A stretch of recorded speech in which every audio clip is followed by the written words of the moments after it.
So now we take you to the Eastern Cape, where we're joining our reporter in Matatiele, and that is Nkululeko Nyembezi, who's monitoring that event. Then we understand that the event that he's covering will also feature a 5-kilometer and 10-kilometer Freedom Day race. And Nkululeko Nyembezi is in Matatiele for us. So Nkululeko, take us through what's happening there. I understand you have the Premier that's joining you to have a conversation with you, because we are reflecting today in conversation and every other way. Talk to us about what's happening there. Thank you very much, Polisi. Yes, indeed, today is Freedom Day. This event here in Matatiele kicks off with a 5-kilometer and 10-kilometer race, just in honor of the late ANC struggle stalwart, Alfred Nzo. You remember that he was born here, and then he contributed a lot in terms of fighting for democracy that the people of South Africa are enjoying today. And then also we believe that yesterday there was a lecture about his life. But now I'm joined by the Premier of the Eastern Cape, Oscar Mabuyane. Thank you very much for joining us, sir. Thank you very much, Nyembezi. Good morning to you and good morning to viewers. For sure, today is a big day, Freedom Day. Maybe what can you tell us about the achievements now that you are aligning this Freedom Day celebration with the stalwart Alfred Nzo?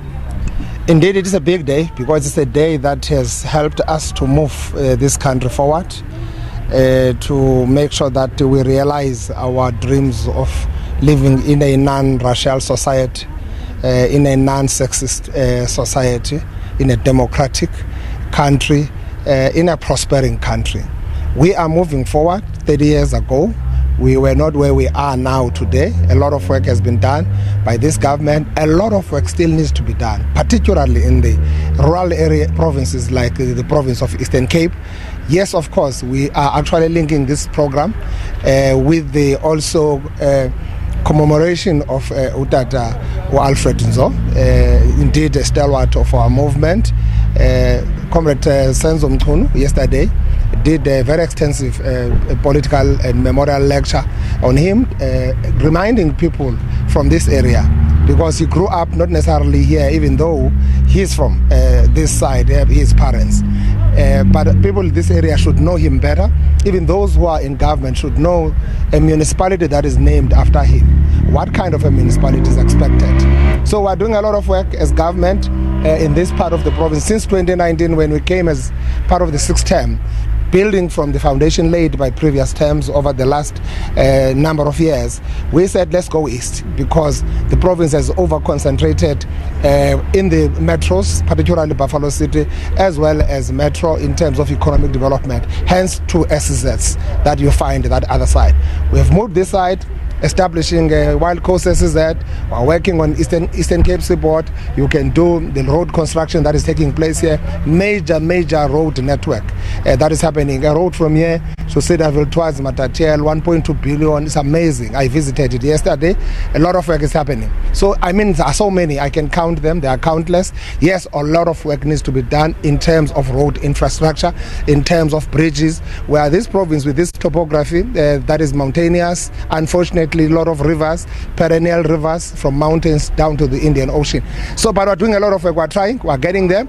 We're building this coherent society. We're looking for social cohesion. We want our people to come and build. Let's work together. Where we are lacking, let's get support. Let's join hands, collaborate, and work with business as well to make sure that we are able to fast track and improve the agility of our government to deliver services and develop our province.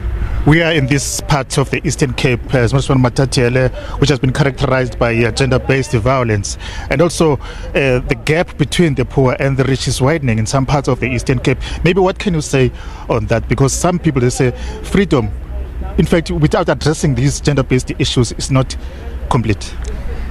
Yeah, well, the gender-based violence and femicide has really been showing its ugly head. This side, you would understand exactly the same situation we had in Lusikisiki, almost when we launched it with President in 2018.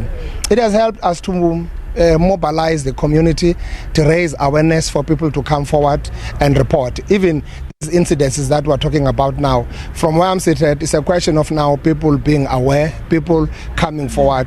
In most other areas, people are sitting with these things. These things are resolved by families, bad things that are happening to kids, gender-based violence, abuse on women and all that. We've seen it. You have seen a high pregnancy rate on kids that delivering before time. That shows you the kind of society that we have. We've got to work hard in building the moral fiber of our society, and government alone is not going to achieve that. We need everybody, civil society, traditional leaders, everybody in South Africa. We must actually have this cohesion that we are looking for. We must build a kind of patriots, a kind of people who are prepared to do something for others, people who are prepared to bring others as they grow up. So we are looking for that. That's what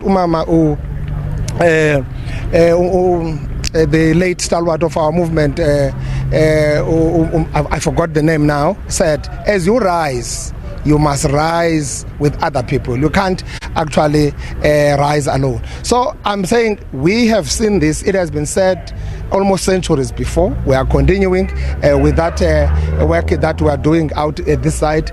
Yes, development, as you said, a lot of challenges, the gaps between the have and have-nots is there. It's underdevelopment. That's why we are saying in the Eastern Cape, don't just talk service delivery, talk development, because you need infrastructure, huge infrastructure rollout, social, schools, hospitals, roads as an enabler to catalyze the economic growth. So it's going to be important. Surely, if we are able to see that, we're working hard on education, we're bridging that gap. A lot of people are now graduating, a lot of people are now having matric since 1994. It shows very well the kind of direction that we're taking as a country in terms of changing this underdevelopment and this sort of disparities that we are talking about.